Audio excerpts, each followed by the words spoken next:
गंगेवाडी परिसरातील दगडखाणीत बुडाल्याची शक्यता असलेल्या यश हरी हब्बू वय 10 राहणार कासेगाव हा विद्यार्थी अखेर 4थ्या दिवशी मृतावस्थेत आढळून आला। रविवारी पहाटे खाणीच्या पाण्यावर त्याचा मृतदेह तरंगताना दिसल्याने परिसरात हळहळ व्यक्त होत आहे। मागील 3 दिवसांपासून अग्निशमन दल, जिल्हा आपत्ती व्यवस्थापन पथक तसेच आपदा मित्रांकडून यशचा शोध घेण्यासाठी विविध पद्धतींवर वापर करून शोध मोहीम राबवण्यात येत होती। पाण्याची खोली व खाणीच्या तलावाची रुंदी मोठी असल्याने हे प्रयत्न निष्फळ ठरत होते। 3 दिवस सुरू असलेल्या या शोध मोहिमेदरम्यान ग्रामस्थांनीही मोठ्या संख्येने घटनास्थळी उपस्थित राहून पथकाला सहकार्य करत शोध कार्यात मदत केली। दरम्यान रविवारी दिनांक 15 सकाळी नेहमीप्रमाणे यशचे चुलत आजोबा तुकाराम हब्बू आपल्या मुलासह खाणीच्या परिसरात गेले असता त्यांना दूरवर पाण्यावर काहीतरी तरंगत असल्याचे दिसले।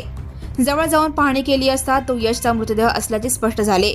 यानंतर त्याने तात्काळ गावकरी व पोलिसांना याची माहिती दिली।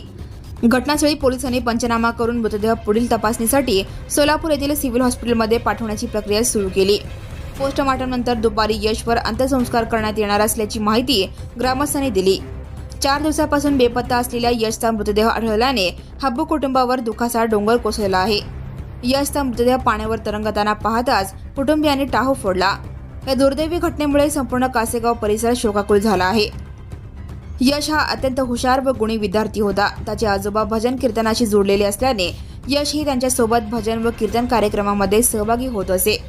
त्याच्या पश्चात आई, वडील, लहान बहीण, आजी, आजोबा, काका, काकू असा परिवार आहे।